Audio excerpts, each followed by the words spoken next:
हिम्मत मत खोना मेरे दोस्तों, अभी बहुत आगे जाना है। और जिसने यह कहा था कि तेरे बस की बात नहीं, उसे करके दिखाना है। और मेहनत इतनी करनी है कि किस्मत भी बोले कि ले बेटा ये तो तेरा हक है। हेलो माय डियर फ्रेंड, स्वागत है आपका अपने इस चैनल पे। तो दोस्तों इस वीडियो में हम आज से शुरुआत कर रहे हैं दोस्तों प्रॉफिट एंड लॉस, लाभ एवं हानि। दोस्तों इस वीडियो में आपको कॉन्सेप्ट बताए जाएंगे और कुछ प्रश्नों के बारे में हम चर्चा करेंगे। और आपको सभी तरह के कॉन्सेप्ट है जो कि बेसिक से लेकर एडवांस तक हम बताएंगे दोस्तों। आइए मेरे दोस्तों शुरुआत करते हैं लाभ एवं हानि। तो सबसे पहले बात करते हैं दोस्तों लाभ एवं हानि की जरूरत क्या पड़ी और क्या होता है ये दोस्तों। यह सबसे ज्यादा होता है दोस्तों, आप कहीं पे सौदा करते हो, बार्गेनिंग करते हो दोस्तों, उसके अंदर या तो आपको लाभ होता है या फिर हानि होती है। जितने भी व्यापार से संबंधित है दोस्तों उसके अंदर ये लाभ हानि का टॉपिक है दोस्तों, बहुत ही अच्छे तरीके से काम आता है दोस्तों। ये दो टॉपिक एक दूसरे से जुड़े हुए हैं, जो जिसमें प्रतिशत है, लाभ हानि है और एक अनुपात समानुपात हम कह सकते हैं, तीसरा टॉपिक भी हम कह सकते हैं। तो आइए दोस्तों कुछ पॉइंट्स पे हम चर्चा करेंगे, तो देख लेते हैं किन किन पे हम बात करने वाले हैं। तो सबसे पहले हम बात करेंगे क्रय मूल्य के बारे में, विक्रय मूल्य, लाभ हानि, अंकित मूल्य, बट्टा जिसको डिस्काउंट भी बोलते हैं, क्रमिक बट्टा, इन सभी पे हम बात करेंगे क्योंकि ये वह पॉइंट्स है जो कि आने वाले क्वेश्चंस में आपके काम आने वाले हैं दोस्तों। ठीक है दोस्तों, आइए मेरे दोस्तों शुरुआत करते हैं। सबसे पहले बात करें हम क्रय मूल्य के बारे में। क्रय मूल्य क्या होता है आपका? क्रय मूल्य का मतलब होता है जितने रुपए में आपने वस्तु खरीदी है मेरे दोस्तों। आपने 100 रुपए में वस्तु खरीदी है तो वह वस्तु का क्रय मूल्य हो जाता है मेरे दोस्तों। विक्रय मूल्य के बारे में बात करें तो विक्रय मूल्य जितने रुपए में बेची जाती है वह उसका विक्रय मूल्य कहलाता है। ठीक है मेरे दोस्तों, आपने 100 रुपए में वस्तु खरीदी, 120 रुपए में आपने उसको बेच दी, तो 100 रुपए तो उसका क्रय मूल्य हो गया, 120 रुपए उसका क्या हो गया? विक्रय मूल्य हो गया। विक्रय मूल्य का अर्थ होता है बेची गई प्राइस। ठीक है दोस्तों, बेची गई प्राइस को हम क्या कहते हैं? विक्रय मूल्य कहते हैं। ठीक है, अब दोस्तों मैं आपको बता दूं कि ये क्रय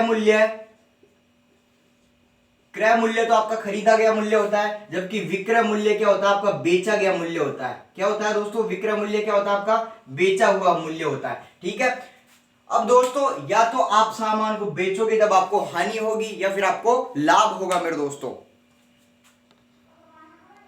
या तो मेरे दोस्तों आपको लाभ होगा या फिर आपको हानि होगी। तो हानि हम कैसे ज्ञात करते हैं? जैसे कोई वस्तु है हमने 100 रुपए में खरीदी, तो यह तो इसका हो गया क्रय मूल्य, और इसको हमने कितने में? 120 रुपए में बेच दी, यह हो गया इसका विक्रय मूल्य। तो हमने 100 रुपए पे 120 में बेच के तो कितने का लाभ कमाया हमने? 20 रुपए का लाभ कमाया, यह आपका लाभ हो गया। अगर हम इसको कितने में बेचते दोस्तों? 80 रुपए में बेचते, 100 में तो हम लाए हैं लेकिन 80 में सामने वाले को बेच दिया, तो अब हमको हानि हो गई, क्योंकि 100 रुपए अपने खर्च हुए थे लेकिन आए हमारे पास कितने?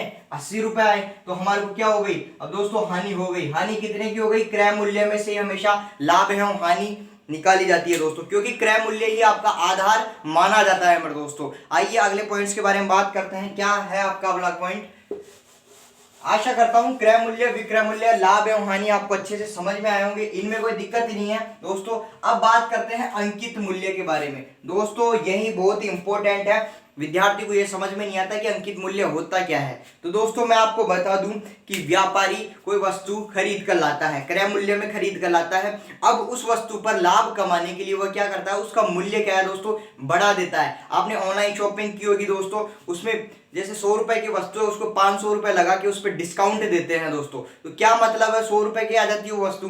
ठीक है, तो इसी तरीके से उसी को हम अंकित मूल्य कहते हैं। व्यापारी 100 रुपए की वस्तु खरीद कर लाता है, उसे बेचने के लिए वो 150 रुपए उसका अंकित मूल्य लिखता है। ठीक है ना, 100 रुपए की जगह वो 150 रुपए उस पर अंकित मूल्य रखता है। अंकित मूल्य में फिर वह डिस्काउंट देता है दोस्तों। आपका डिस्काउंट है जो कि बट्टा कहा जाता है, वह हमेशा अंकित मूल्य पर ही दिया जाता है दोस्तों। अंकित मूल्य पर ही आपका डिस्काउंट दिया जाता है। ठीक है, तो अंकित मूल्य किसे कहते हैं? व्यापारी अपना लाभ या कमीशन कमाने के लिए क्रय मूल्य में खरीदी गई वस्तु पर कुछ मूल्य बढ़ाकर उसको ही प्रिंट लगा देता है, जैसे पोस्टर वगैरह लगा देता है, 100 रुपए में इतनी चीजें वगैरह, ऐसे आप देखा होगा दोस्तों आपने। तो वह जो प्रिंट आउट मूल्य है दोस्तों, वह एक प्रकार का आपका अंकित मूल्य है। ठीक है दोस्तों, अंकित मूल्य आशा करता हूं आपको अच्छे से समझ में आया होगा। आगे बात करते हैं बट्टा, डिस्काउंट। अब दोस्तों व्यापारी ने खरीद कर लिया, 100 रुपए में लिया, 150 रुपए उसका अंकित कर दिया मूल्य, ये तो क्रय मूल्य हो गया। ये अंकित मूल्य 150 रुपए में कर दिया उसने। अब वो क्या करता है कि इस पर क्या है? ग्राहक को लुभाने के लिए वह क्या करता है कि इस पर छूट देता है दोस्तों। क्या देता है? इस पर छूट देता है। तो वह क्या कर देता है, जैसे 10% छूट दे दिया, 150 पर इसने 10% छूट दे दिया, तो 10% हमने प्रतिशत में पढ़ा था, 10% कैसे निकालेंगे, तो 10% इसके 15 रुपए हो गए। तो अब वो वस्तु कितने में बेच रहा है दोस्तों? 135 रुपए में बेच रहा है। अब ग्राहक क्या सोचेगा, यार 150 रुपए की वस्तु है, हमारे को 15% वो 10% डिस्काउंट भी दे रहा है इस पे, जबकि उसको पता नहीं है कि वस्तु 100 रुपए की है, लेकिन वह अंकित मूल्य बढ़ाकर लिख दिया 150 रुपए, और उसको ग्राहक को लुभाने के लिए वो क्या कर रहा है, 10% की छूट दे रहा है। लेकिन बेच कितने में रहा उसको, वो 135 रुपए में बेच रहा है। 135 में बेचकर भी दोस्तों 35 रुपए का लाभ कमा रहा है वो उस वस्तु पर। ठीक है दोस्तों, व्यापारी की बात कर रहा हूं, 100 रुपए में वो वस्तु लेकर आया था, लेकिन जो कस्टमर है दोस्तों उसको वो 135 रुपए में बेच रहा है। तो अब भी वो 35 रुपए का लाभ कमा रहा है, क्योंकि 15 रुपए यानी कि 10% का डिस्काउंट देने के बाद भी दोस्तों। ठीक है, 10% का डिस्काउंट इसने दे दिया, इसके बाद में भी ये क्या कर रहा है, 35 रुपए का लाभ कमा रहा है। ठीक है दोस्तों, तो इसी प्रकार से व्यापारी क्या करता है, क्रय मूल्य पर वस्तु खरीदता है, उस पर बढ़ाकर मूल्य लिखता है, अंकित मूल्य कहलाता है, और उस अंकित मूल्य पर डिस्काउंट देता है दोस्तों। क्या करता है, उसी अंकित मूल्य पर डिस्काउंट देता है। अब डिस्काउंट कभी कभी 1 भी हो सकता है, 2 भी हो सकता है, क्रमिक रूप से भी दे सकता है वो दोस्तों। ठीक है ना दोस्तों। अब बात करते हैं क्रमिक डिस्काउंट के बारे में। क्या होता है, एक बट्टा किस प्रकार से होता है दोस्तों, एक प्रकार की क्रमिक डिस्काउंट होती है। सबसे पहले जो डिस्काउंट दी जाती है उस पर डिस्काउंट देकर जो मूल्य बचता है आपका, वो उस पर ही अगला डिस्काउंट दिया जाता है। मैं आपको बता दूं, जैसे 150 रुपए की कोई वस्तु है, इस पर हमने 10% की छूट दे दी, यानी कि हमने दे दी 15 रुपए की छूट दे दी हमने। ठीक है, इसका 10% 15 रुपए हो गया। अब हमारे पास ये वैल्यू कितनी हो गई, छूट देते हैं तो कम हो जाती है प्राइस, 135 रुपए हो गई। अब इस 135 पर 20% की छूट होगी दोस्तों। इस प्रकार से आपका क्रमिक बट्टा निकाला जाता है दोस्तों। तो दोस्तों मैं आशा करता हूं कि ये कॉन्सेप्ट आपको अच्छे तरीके से समझ में आ गए होंगे दोस्तों। और दोस्तों लाभ एवं हानि, प्रॉफिट एंड लॉस ऐसी प्रश्नावली है जिसके अंदर आपका प्रतिशत, अनुपात एवं समानुपात और लाभ हानि का तो है ही, तीनों प्रश्नावली है दोस्तों। इसका कॉन्सेप्ट इसमें काम करता है दोस्तों। ठीक है, अब कुछ प्रश्न है दोस्तों, उनके बारे में हम देखते हैं कि किस प्रकार से वो प्रश्न दिए गए हैं दोस्तों। ठीक है,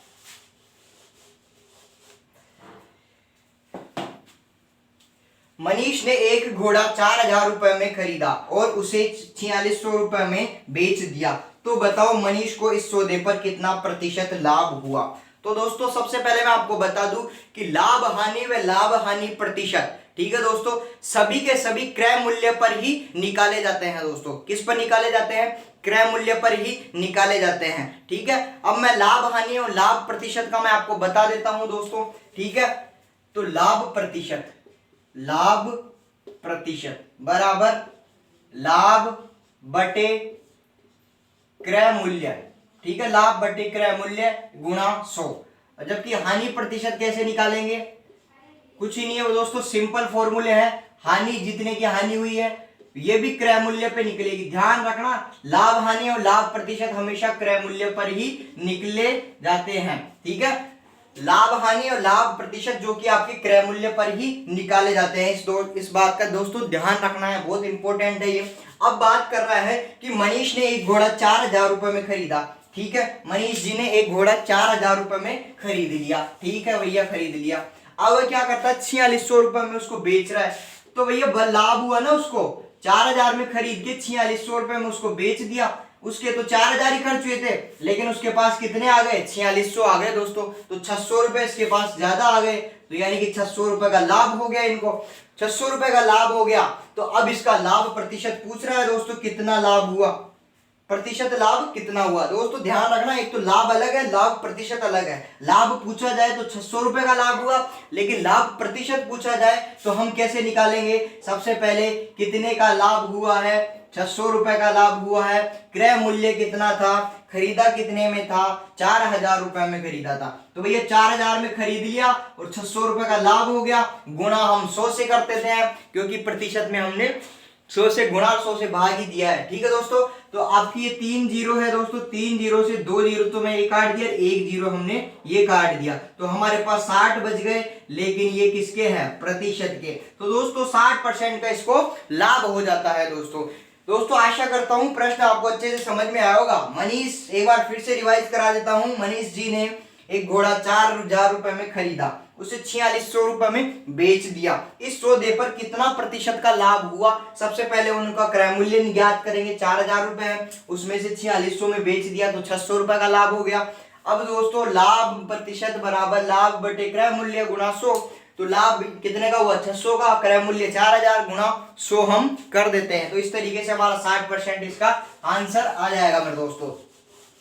आगे हम देखते हैं दोस्तों अगले प्रश्न के बारे में। रमेश एक अलमारी 8000 रुपए में खरीद कर उसे 6% लाभ में बेच दिया, तो अलमारी का विक्रय मूल्य ज्ञात कीजिए। ध्यान रखना दोस्तों, जितने में बेचा है उसका ध्यान रखना है, कितने में बेचा है। ठीक है, 8000 रुपए में तो उसने खरीद लिया, क्रय मूल्य कितना था हमारे पास?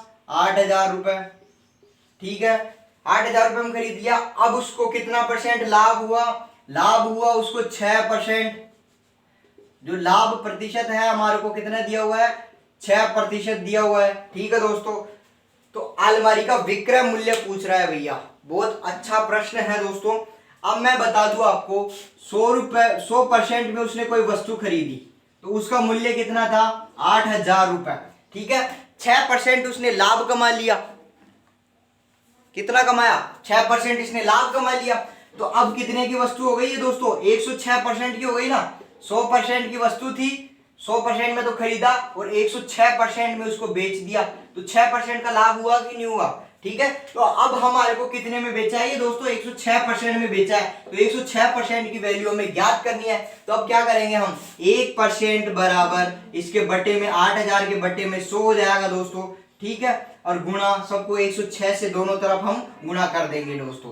ठीक है, 106 से हम दोनों तरफ गुणा कर देंगे तो 80 गुणा 106 करेंगे तो हमारा आंसर आएगा 8 छिंग 48, 48 के 8। ठीक है, 8 छिंग 48, 48 के 8 हो जाएंगे और 4 का 4 आ जाएगा, 8 एकम 8 आ जाएगा। तो उसने वस्तु कितने में बेची दोस्तों?